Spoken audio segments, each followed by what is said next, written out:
Welcome to the Cold Steel Surgical Podcast with your hosts Amir Farouk and Chad Ball. We've had the absolute privilege of chatting with some amazing Canadian as well as international guests over the past year. While the topics have been broad in range, whether clinical, social, or political, our aims for the podcast continue to remain the same. We hope to inspire discussion, creativity, scholarly research, and career development in all Canadian surgeons.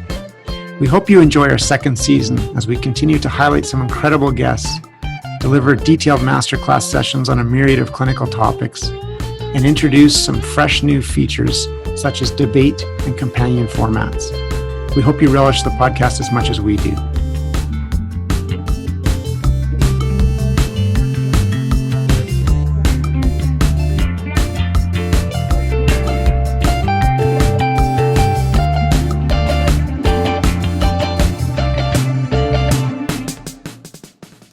We start off the new year with an episode on a controversial topic, social media.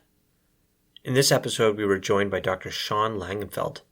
Dr. Langenfeld is a colorectal surgeon at the University of Nebraska and has spent a long time doing research and thinking about social media and surgery. We talk about the concept of professionalism on social media, the infamous med bikini incident, and online reputation management. Dr. Langenfeld, thank you very much for joining us on Cold Steel today. It's an absolute pleasure and an honor to have you on. Can you start by just telling us a bit about where you grew up and where you did your training? Sure. Well, I grew up in Omaha, Nebraska. I went to college and medical school at St. Louis University in St. Louis, did my surgical training at the University of Kansas, which is in Wichita, and then went to Houston, University of Texas in Houston for my colorectal training. So after 15 years of being away, I sort of ran right back home to Omaha as fast as I could. Please excuse my ignorance, but is Omaha where Warren Buffett is? Absolutely. Yeah. So It's he's made a lot of people in this town very wealthy. And so that means there's been a lot of people to fund the arts and entertainment and all those types of things and to sort of drive innovation. It's a great town. Why did you end up going into colorectal surgery initially, if you can share that with our listeners?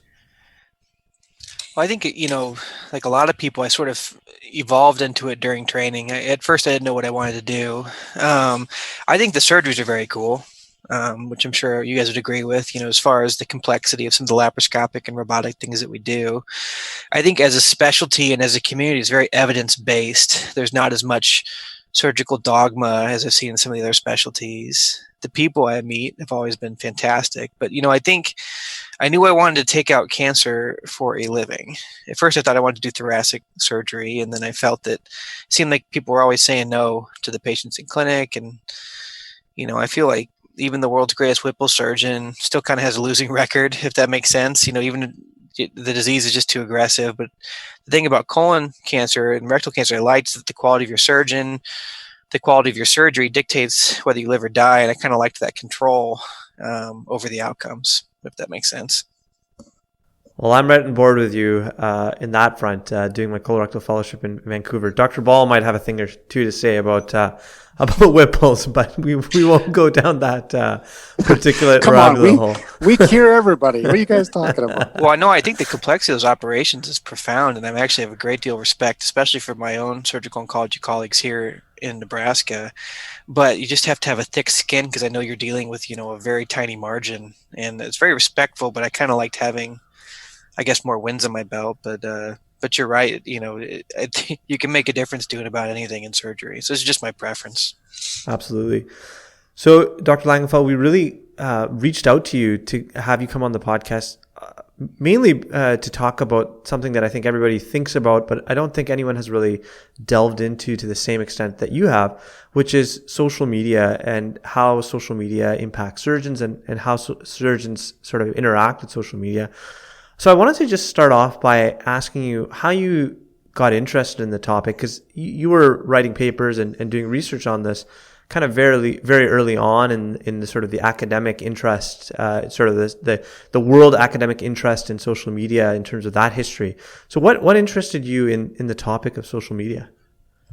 Well, it's a fascinating thing, very uncontrollable beast. And I think that I did get involved kind of early, which led to a lot of opportunities for me professionally. But the way that it started was I was new in practice, and I had a patient. I'd taken out cancer in him, and he gave me this, this thank you note, and it said, "I see from your Facebook page that you have two beautiful daughters. Perhaps you'd like to buy them a book. Here's a gift card to Barnes & Noble." And while it certainly was a noble gesture, I was like, how the heck does he know that I have two daughters? My Facebook profile is private. So I went on there with somebody else's account and found out, sure enough, there's two pictures of my daughters on there. And I was kind of spooked out by that level of access, that people had, and, to physicians. And what I thought I identified there was sort of an unintentional overlap between people's personal and professional lives that didn't used to be there before. So I wanted to kind of find out what the general public could see. And then I just wanted to watch this develop over time, because you could see, or at least in the beginning, you could really identify some trends to how this was going to become a bigger and bigger player in the way patients and physicians interact. So you wrote a series of really, I think, important papers in sort of social media and surgery. And two of them I think I'd like to focus on were kind of back-to-back papers that looked at the assessment of social media use by first residents, and then you looked at attending surgeons. Can you talk to us about what led you to do those studies and your methods and sort of the results you found? Sure. Yeah. So those are probably the first two that I wrote, and they were both when I was an associate PD for our residency, and they were presented at the APDS annual meetings as a part of that process. But the purpose of the study kind of stemmed from the same thing I talked about before. I wanted to find out how many residents were on Facebook, and then what sort of content was viewable by the general public. Because at that point, it wasn't, the level of literacy within social media was not as high. People really felt that what they were saying was just being shouted into a small room, and really they were, booming it across the entire internet. And I wanted to use that to educate residents, probably in the form of standardized curricula, and just basically show how little privacy they really had and how to avoid common pitfalls. And so basically, once we did that and we found the results of that, we decided to kind of extend that to look at faculty, because I thought otherwise you're kind of pointing the finger and wagging a finger. I wanted to look at our own behavior, if that makes sense. But what we did is, going back, I believe this is about 2013, maybe slightly earlier than that, we went online and we got IRB approval for all these things. This is all publicly available information. There's no snooping around here. We just went to websites and got rosters. We used our own Facebook accounts to kind of search these accounts and content and find out only what was viewed by the general public. I didn't really want to know what they were saying behind closed doors, but just kind of what they said that a patient could stumble upon. What we found was about 12% of residents and about 5% of faculty had what we consider to be clearly unprofessional behavior. These are things like, HIPAA violations, racist jokes, homophobic jokes, some misogynistic behavior, inappropriate, drug use, people, referencing smoking marijuana and things like that. Things you just probably don't want a patient to see. Interestingly, among the faculty, we found that men had a complete monopoly on the unprofessional behavior, versus within the residents is a little bit more evenly split. But I use these as kind of talking points for years.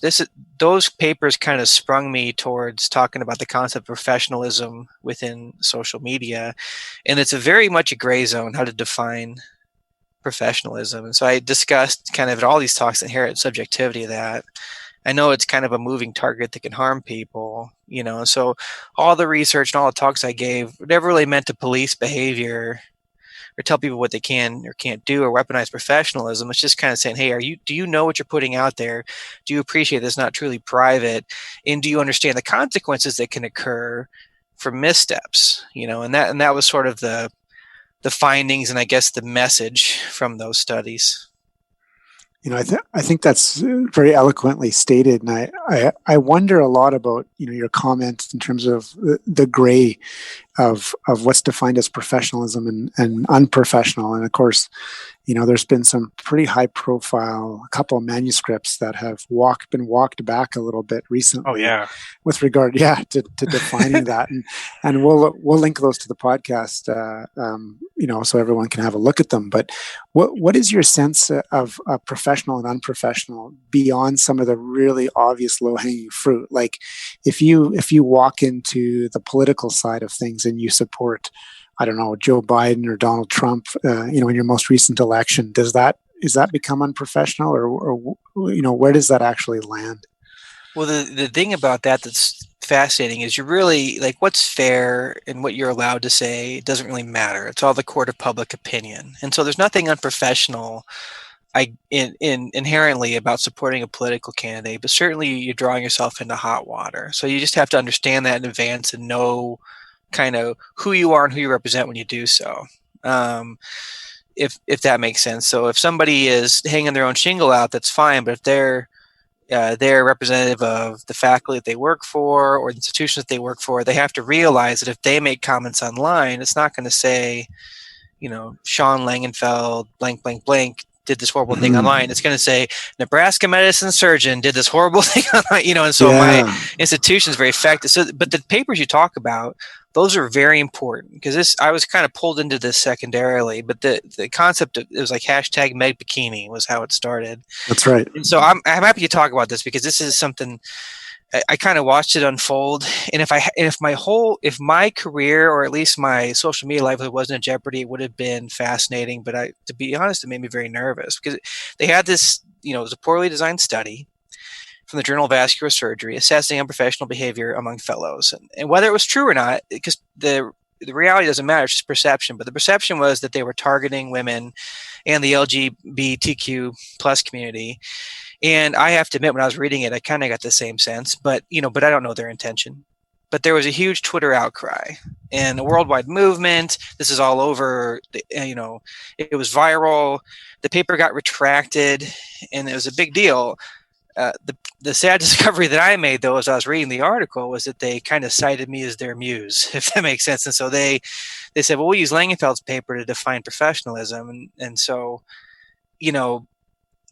immediately, without really doing the research, people go, well, Langenfeld must have had similar targets, but, I never really targeted these people. If anything, we did the opposite. We were calling out racist behavior, misogynistic behavior, homophobic behavior. We weren't, in reinforcing it. And so, as an example, they'd be like, oh, inappropriate Halloween costumes. You're saying I can't wear a bikini for Halloween? I was like, no, people were dressed up in blackface as Halloween costumes. You know what I mean? That, and there was a lot of content derogatory towards women, misogynistic jokes. And the other thing is people said, well, they're snooping around people's profiles and creating fake accounts to invade people's privacy. And I have to admit, I didn't really agree with the public on that because I don't know how they designed their study, but for us, you can just use a regular Facebook profile and then type in the name of a person. And if it's available to the general public, there's no privacy there and there's no invasion of privacy.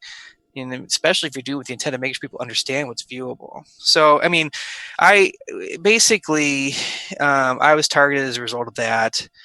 I don't think people really take the time to research the topic and fact check. They just sort of get angry. And so what I did was I put a statement out online, because I wanted to address this and said, listen, your concerns are valid.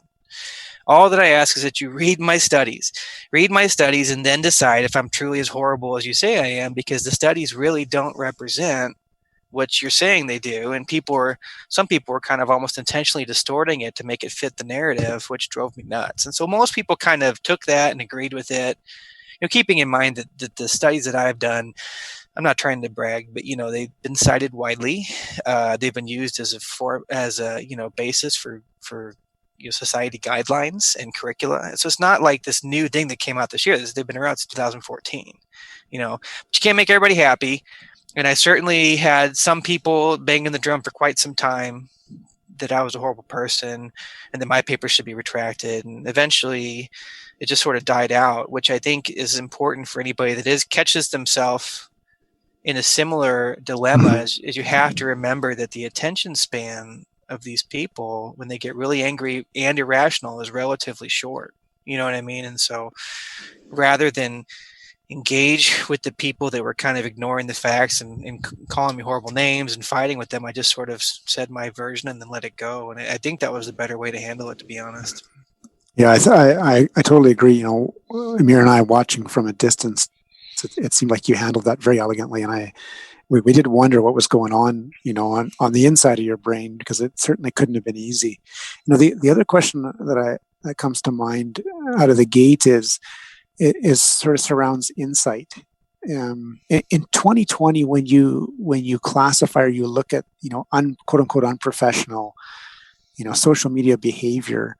And again, you can pick the low-hanging fruit if you want, but what percentage of surgeons and trainees do you think actually have insight into the fact that they're doing that? And I also wonder if it's changed between your work back in 2012, 2013, and 2020.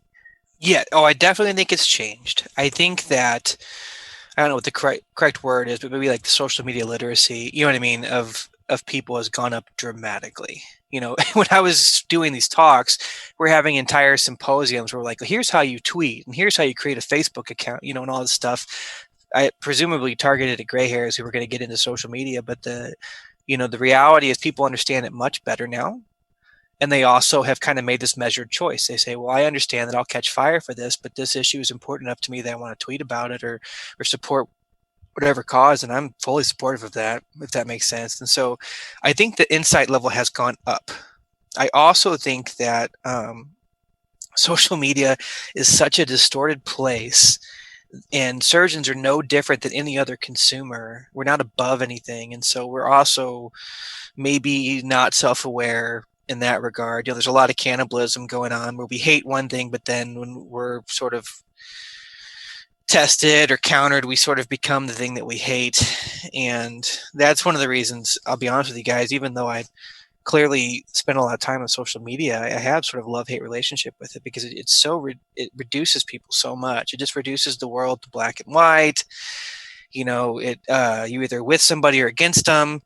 If you have a disagreement, you're a horrible person. It's a really very polarizing environment, this place. And you know, the concept of like, you know, defining a group by the worst member of the group, or defining a person by the worst action that they've ever done rather than by whatever their body of work is over time, is a really damaging way to go about life. And, you know, I think that something that we could do, I'm getting a little bit on a soapbox here, guys, so I apologize. You just cut me off. But, you know, if we would just start giving each other the benefit of the doubt in social media, it would be a much better place to hang out as professionals and as in our own personal lives. Yeah, as someone who uses Twitter a lot, I totally agree with you. And it, you know, what we're experiencing as physicians, I think, on social media is something that is maybe a unique facet, but part of a larger, I think, discussion about social media that's going on throughout our society and our culture. And it is sobering to think about what it might be doing to the way that we interact with each other. I wanted to just go back for a second to the whole concept of professionalism. And oh, sure, you know, yeah, sorry, no, not at all. I mean, there's so much to unpack with you and to talk with you about. But one of the things that's always kind of struck me is that, you know, somehow people feel like that suddenly now is the first time that people are trying to police or at least have some sort of insight or self-regulation into terms of their public perception. But, you know, like if you were a surgeon in a small town, no matter what time period you were from, you know, before Facebook or Twitter or any of these social media platforms, there was a sense, and you correct me if I'm wrong, but I think there still was a sense that, like, you know, if everybody can recognize you at the grocery store, what you do from a public persona perspective does matter. And I wonder, do you think that somehow social media is different? I mean, clearly it is different in terms of the reach, but do you think somehow there's this sort of this double speak or dual think when it comes to thinking about how we regulate our professional identities on social media versus, you know, what people had to do if they were in a small town where everyone knew them with their public persona? Well, the thing about that type of environment is it was proportional.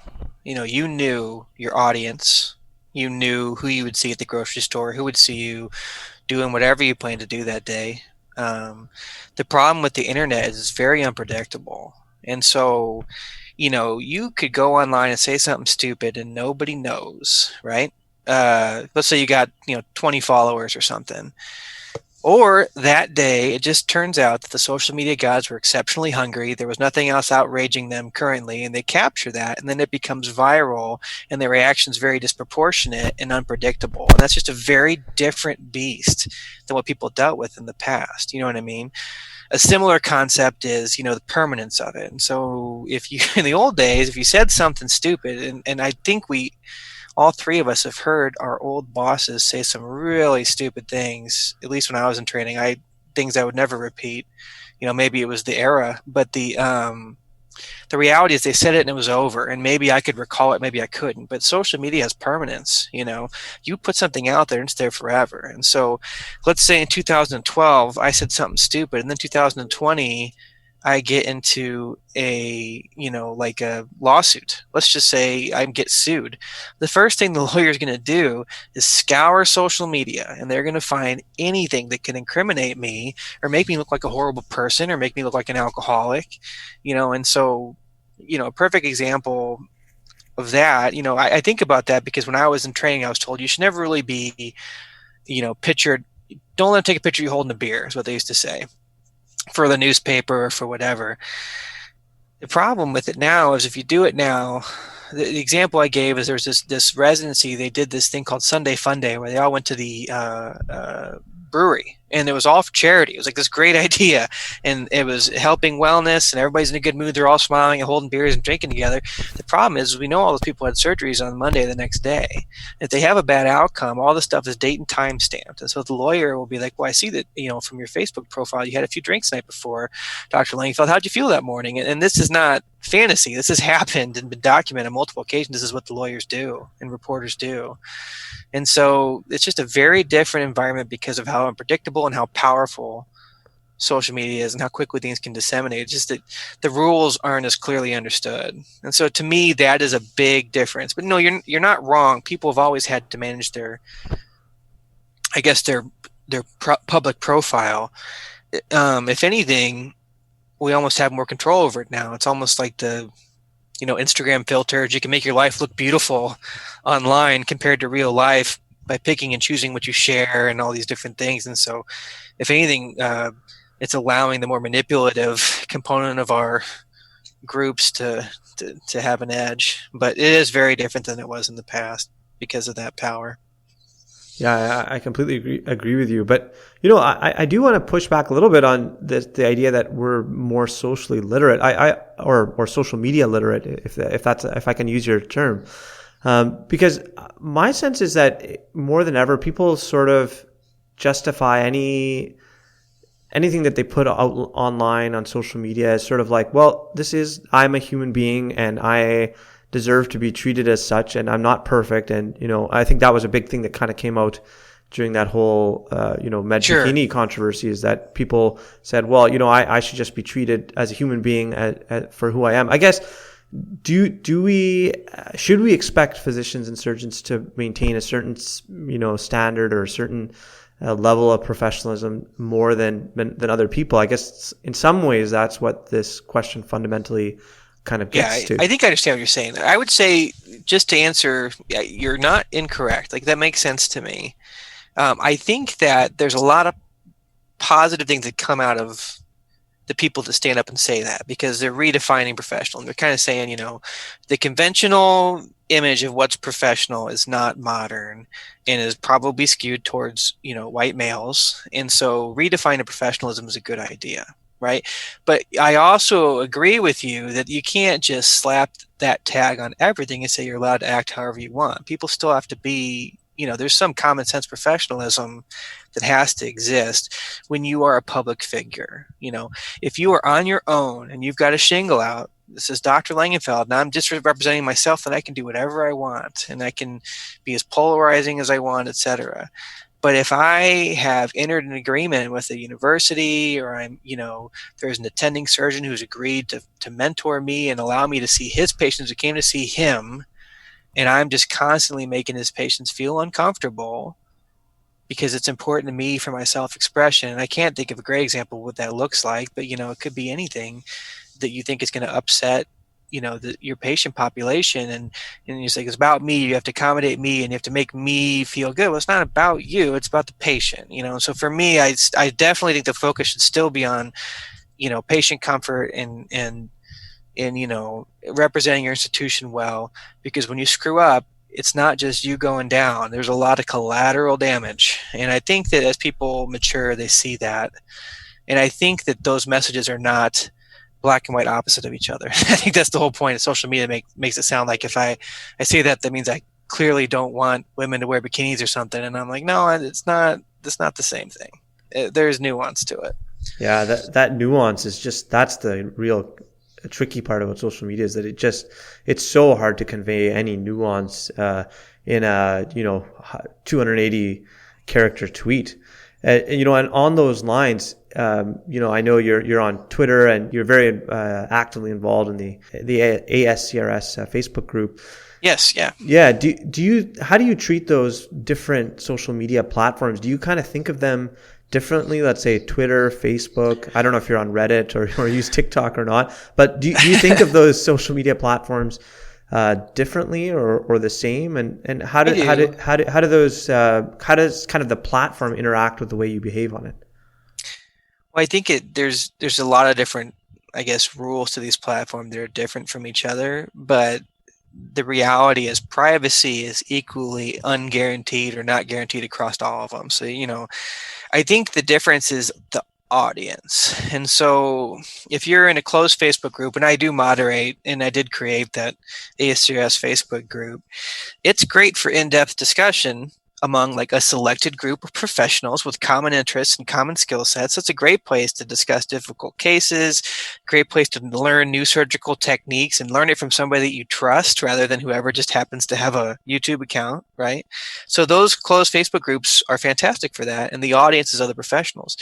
With Twitter, it's great if you want to disseminate information in a big indiscriminate manner to reach a big audience, a big wide audience, but it's also a great place to get information that you didn't know you needed. You know what I mean? So I can go on there, and I didn't know there was a new article about antibiotics and appendicitis in the New England Journal of Medicine until I found out yesterday on Twitter, and so the Dr. Flum's study that just somehow I'd missed. And so it's a great way to find things you weren't looking for. It's a great way to follow, podiums and abstracts, and of course, I go there to argue with strangers a bunch, which I don't know why I keep doing it. But the reality is that's great. But some of the other platforms that are kind of like specific for physicians, the example that I thought of was the ACS communities were sort of created for us to have these conversations. There's a version of that for ASCRS. There's Doximity. The problem with those different platforms are sort of designed for our use is that there has to be an intentional choice to go there. You know what I mean? Yeah, I have to find my login and password, go to Doximity and decide what I want to look at. And the difference is with Facebook and Twitter is that utilization is already so high. There's such a high percentage of surgeons already on there looking at whatever, their family's baby pictures or, sports, and then they stumble upon a surgical conversation. And so utilization is going to remain very high for those types of platforms, while some of these other intentional platforms are kind of ghost towns right now, to be honest. And so the rules are different, but I guess the one kind of universal truth is that you should definitely not assume that there's any significant privacy across any of them, because they were not designed for professional use. You know what I mean? And so when we use it that way, there's going to be flaws. Yeah, and I do think from observing how people behave on Twitter versus Facebook, like what you get out of those platforms really is affected by the actual limitations of the platform. Like the fact that Twitter puts limits on characters and the way that tweets get amplified with retweets and likes means that you kind of forces you to become a bit polarizing or inflammatory in the way that you say things. And so I wonder if you talked about some of the pros and cons of using different platforms. Is there a platform that you like better? Like, do you enjoy being on Twitter more than Facebook, or do you just use them, for very specific but different things? If I want to know about something before anybody else. Twitter's the best. That's news. I can search the name of, I can search if I want to know the score of a football game. There's just so many different things that Twitter's fantastic for as far as news and, but if I'm looking for accuracy, I don't know about that. It's not a very accurate place.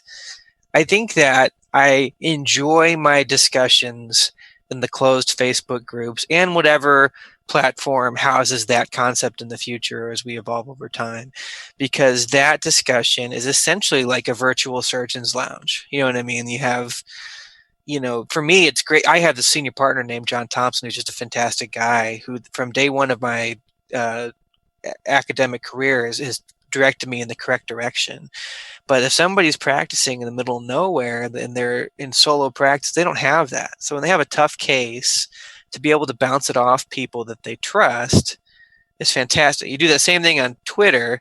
Number one, the risk of a HIPAA violation is up dramatically. Number two, there's some dummy that just gives you the worst advice ever, and he's got 10,000 followers. Versus if you're in these closed groups, you can really have a nuanced conversation. And so the way I termed it in the past was e-mentorship, but I think it's fantastic. I mean, you'll have Eric Weiss or Steve Wexner or Rick Billingham, all these people that are just giants in colorectal surgery, giving advice, real-time advice, quick turnaround advice on big cases, and share their experiences, with the younger audience. And so to me, I enjoy the closed Facebook groups the most.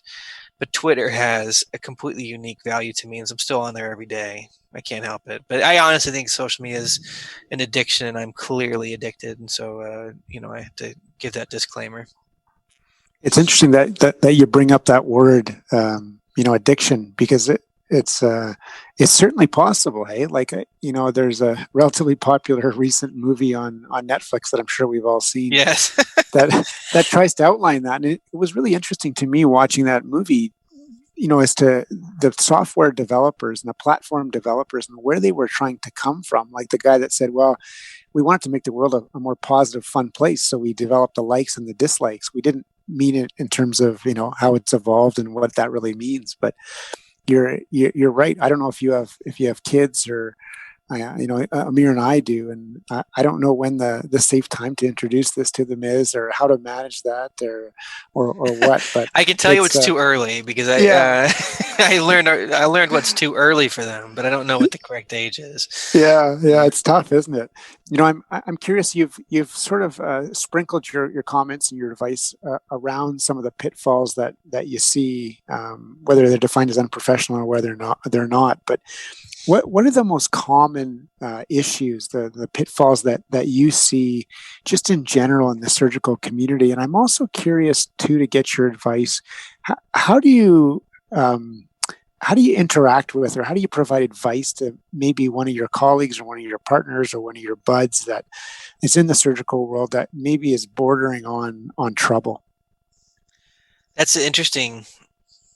I guess I almost want to answer the second question first, because I know what you mean by that. You Sure. stumble upon a person that you care about doing something that you see as potentially dangerous. You bet. I see that all the time. And I will admit that I occasionally reach out to people and go, hey, just so you know, that could be interpreted incorrectly. Here's how it would be interpreted. And, maybe you ought to change it or modify it, keeping in mind that once something's out there, it's out there. So you're not, you know what I mean? I am guilty of that, but more from just helping people navigate away from rookie mistakes. It's usually the early adopt, the people that are learning it. What I'm not in the habit of doing is policing content. I don't feel like it's my job to kind of tell them, you can't say this, or you should say this. All I want them to know is, like, do you know who can see this? Do you understand how it could be misinterpreted or how it could be interpreted negatively? And do you understand what consequences can occur from that? And then if they get that and they still want to do it, then I don't intervene. But I will say that I do that a decent amount. It's hard, sometimes there's like a really great message out there and you read it and you're like, well, that's really powerful and uplifting, but you're clearly violating HIPAA. So you're like, this is a bad idea, because there's plenty of stories of doctors getting fired for tweeting stuff out and Facebook and stuff out that violates HIPAA. So no, I that's a tough tightrope to walk. But as far as the common pitfalls, there's different categories there. Like some are more the philosophical pitfalls that I have to admit I get soapboxy on, and then the more like the self-damaging ones. And so, I think, people forget their audience pretty often. So they'll share something personal or humorous. They think they're interacting with like a small friend network similar to Facebook, but in the real world, everybody can see it. That's a super common pitfall. And when you do that, you've provided this untarnished access to your personal life, and not everybody gets humor. I mean, people on Twitter have the worst sense of humor, like especially sarcasm, which does not translate, and so you gotta be really careful with that. I think people focus on fairness too much. They forget that social media is kind of inherently an unfair place, and that they're the subject of court of public opinion. And things are going to be misinterpreted. They're not going to have background or nuance. The reactions are going to be disproportionate. If they focus on fairness, they're going to make themselves miserable because they have to have kind of a thick skin, and they have to appreciate this sort of an unfair environment. And then more soapboxy, I think one of the big pitfalls of social media is virtue signaling. People go on there, they want you to think they're a great person. They make it seem like they're really supporting a cause, but are they truly working towards actual change? Everybody's quick to demonstrate, the behavior they think is desirable, similar to what you would see in a perfectly constructed Instagram or Facebook account. But it's unclear how hard they're truly working behind the scenes to improve things like diversity, equity, inclusion. That's the biggest topic, but there's a million topics that are similar that I almost wonder if they're disingenuous a lot of the times, if that makes sense, and then. Yeah, it really does. One thing that I think it's important to keep in mind is that we're all kind of subject and at the mercy of this beast. And so another pitfall that I hate is cannibalism. People can be righteous about their agendas, but then they're quick to adopt the same behavior when they become outraged. One example is even when somebody says something horrible online, I cannot stand it when the way that doctors punish that person is by going and leaving fake negative reviews on doctor rating websites, because it's so cannibalistic, because we all obsess over our own reviews, and so that type of behavior just drives me nuts. But those are common pitfalls. I think a lot of the early stuff, like oops, I tweeted something I didn't mean to, that's just not happening anymore. With the current literacy being higher than it was, people are all very aware.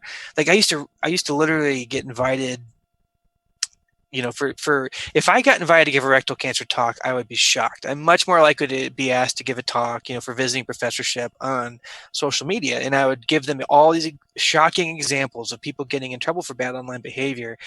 And they didn't believe it. Oh, it's just a tweet. What's the big deal? Or it's just a post. But now I think people are, because so many celebrities and so many physicians as well have gotten in trouble for bad behavior, I think that's no longer shocking to people. I think they understand that that's something that can happen. Yeah, I think that's a beautiful summary, and it's words to live by and words to think about. And I think at the end of the day, it takes me back to what you said earlier, which was the concept of benefit of doubt. That's not only a good social media concept, it's a good concept in life, but by no means are you guaranteed that or even frequently to receive that by the greater collective. And I think you're right. That's important to keep that filter up, because you know what could come your way. A slightly related but different topic is the way that I think research has been impacted by social media. And obviously you've been very heavily involved in ASCRS and DCR. Obviously, that many journals tweet out visual abstracts and, really are trying to spark a lot of online discussion about their publications. How do you think that has changed the way that we consume and understand research? Well, I think it's revolutionized it for sure. And I did spend 3 years as the social media editor for the Journal of Surgical Education. So I have made so many, visual abstracts in my time just watching that concept evolve. It's certainly become more sophisticated and more useful than it was in the beginning, where it was just, a couple funny pictures that we found on the internet. But I think that research in social media is kind of a double-edged sword. On one hand, we're exposed to way more literature, way more data than we ever were before. and it's done in a manner that's very distilled and very digestible. Give me the take home points, and I think that that's wonderful if you can trust the resource, and so I love that component of it. But on the other hand, we've also become very lazy because, we read the conclusions and we retweet it, but I don't know how many people are going in, downloading the PDF and reading the methods section, you know what I mean? And that's a very big, important component of review that we were all taught to do in med school that we're kind of abandoning.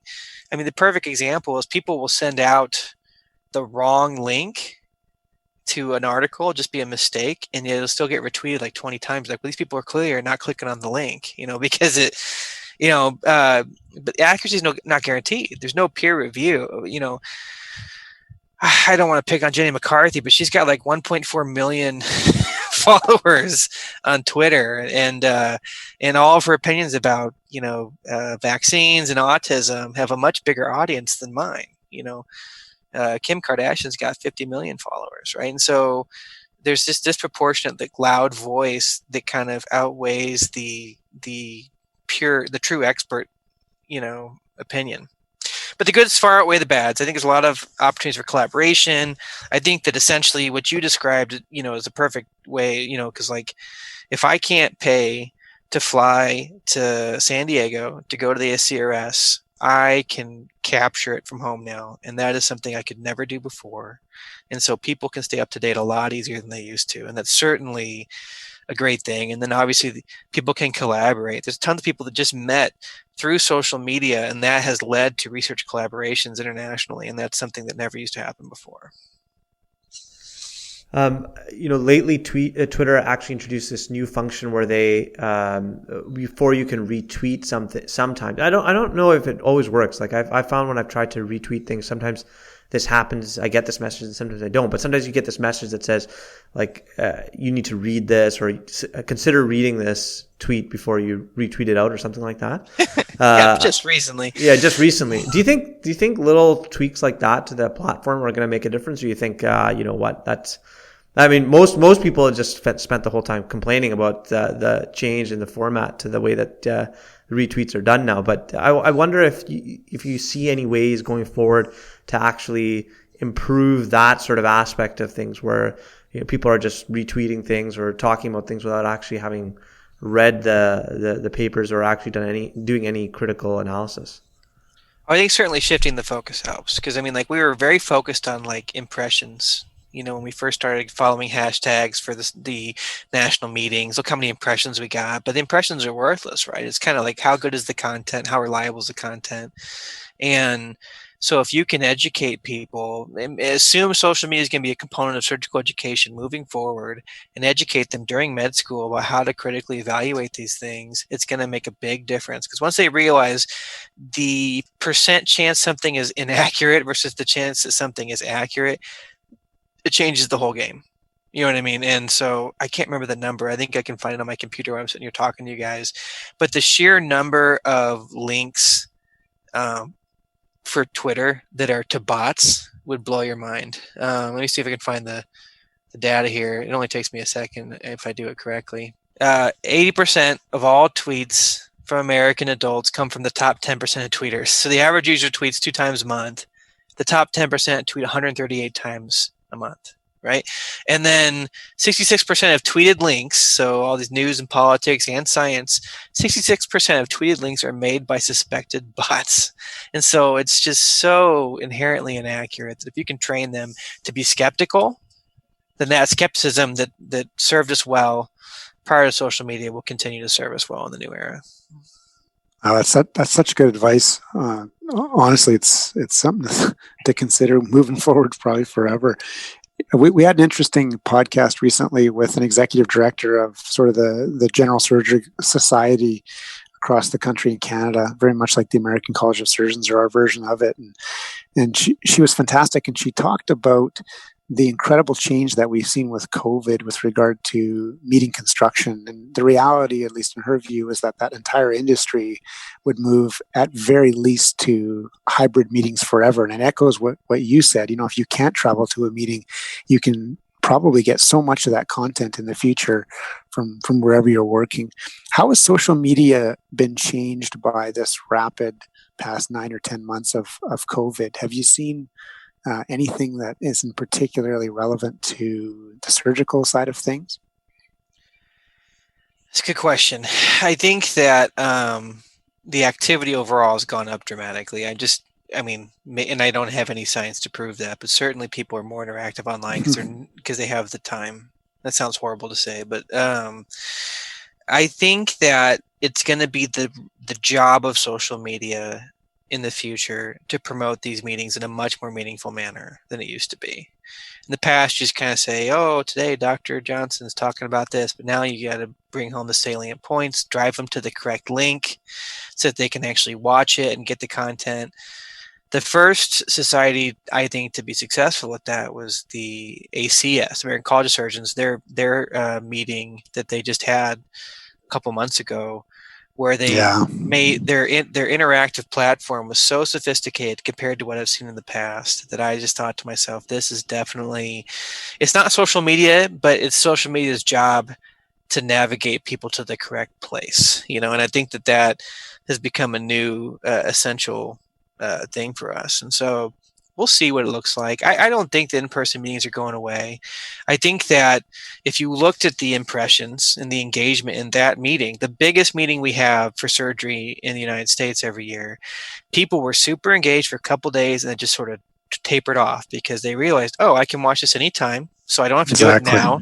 And then guaranteed most of them did not end up watching the videos they were supposed to and then the other thing is you don't have a captive audience. I wasn't in San Francisco.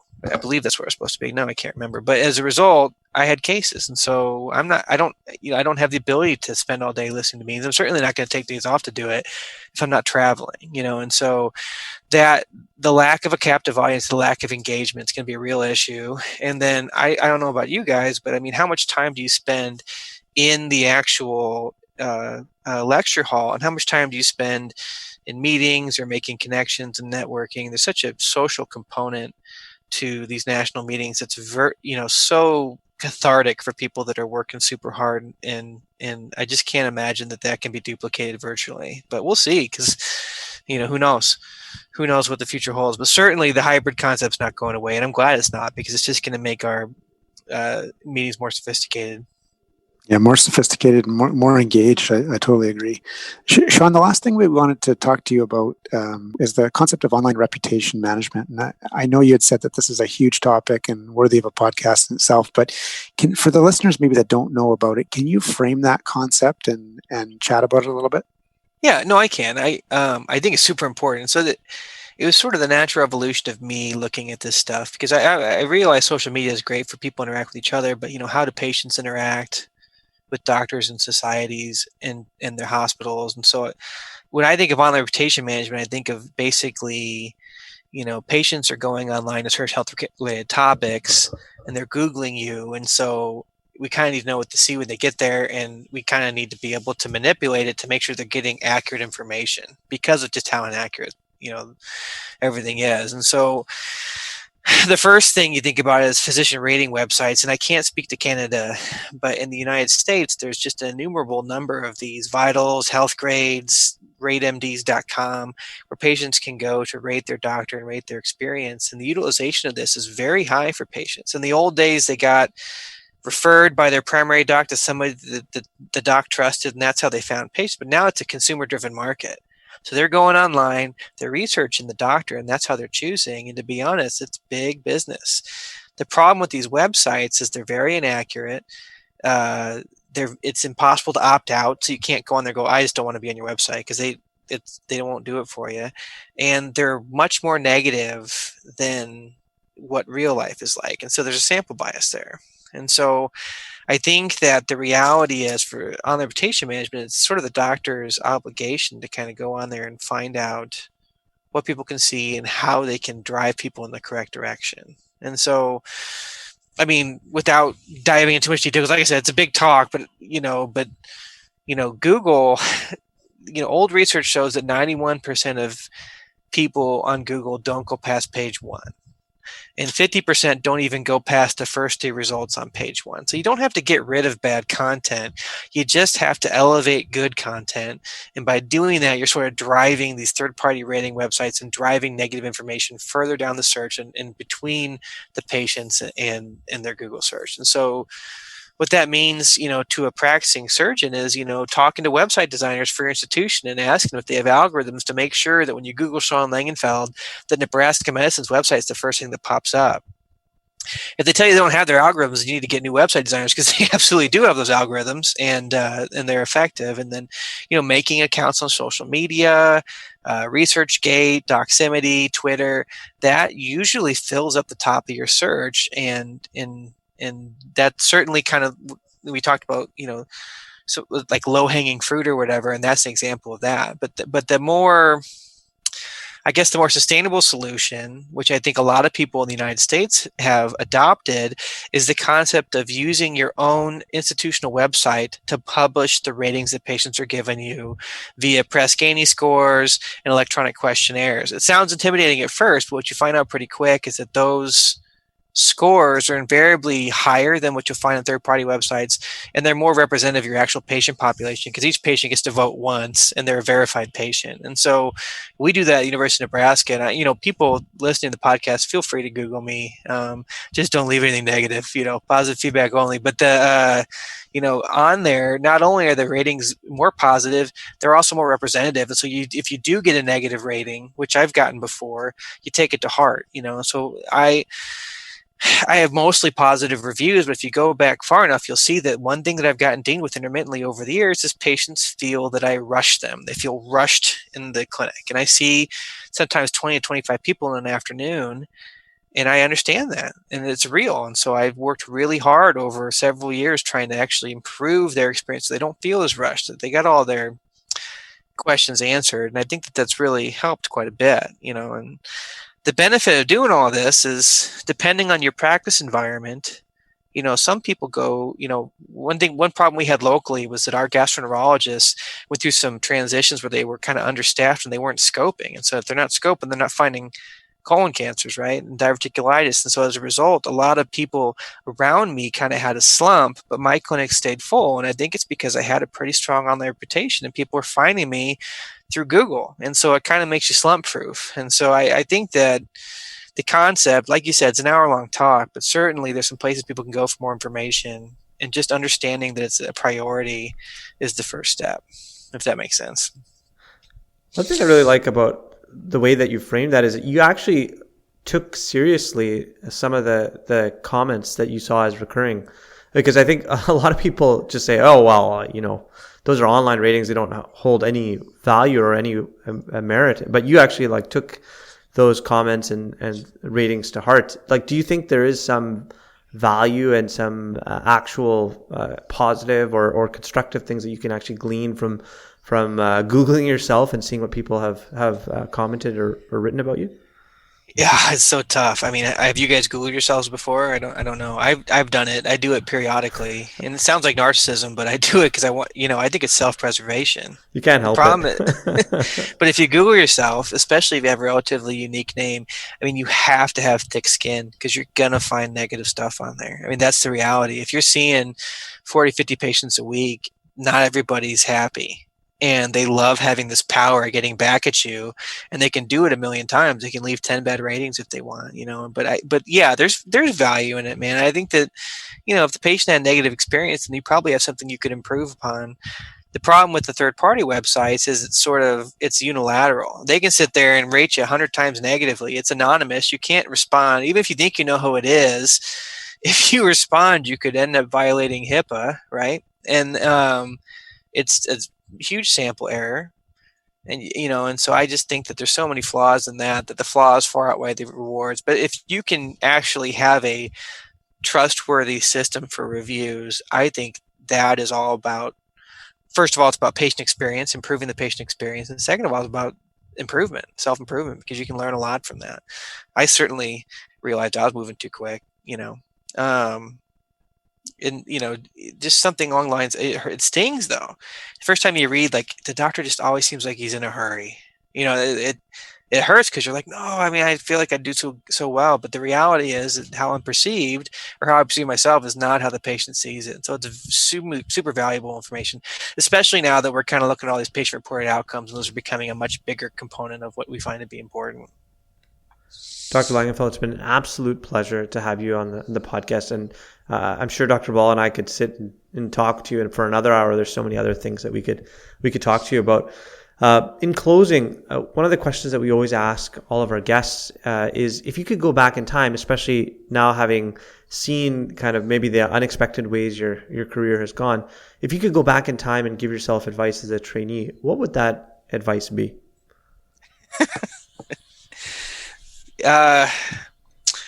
Maybe put down the protein shakes because it's all going to turn to fat after your kids are born. I think I would have told myself that.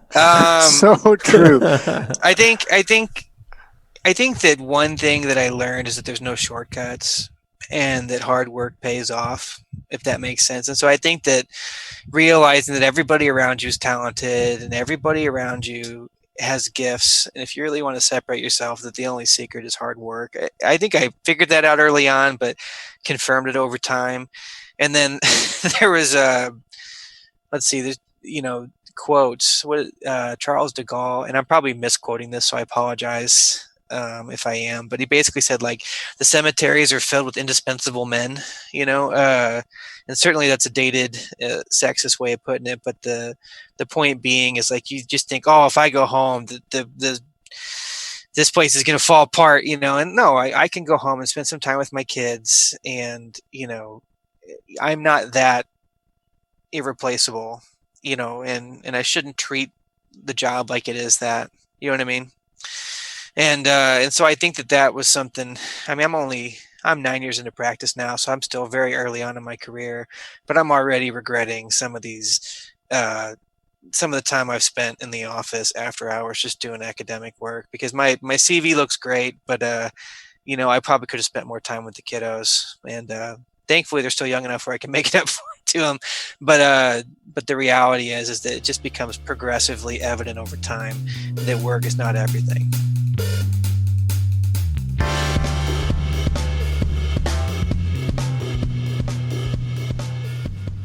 You've been listening to Cold Steel, the official podcast of the Canadian Journal of Surgery. If you've liked what you've been listening to, please leave us a review on iTunes. We'd love to hear your comments and feedback, so feel free to email us at podcast.cjs@gmail.com or connect with us on Twitter @CanJSurge. Thanks again.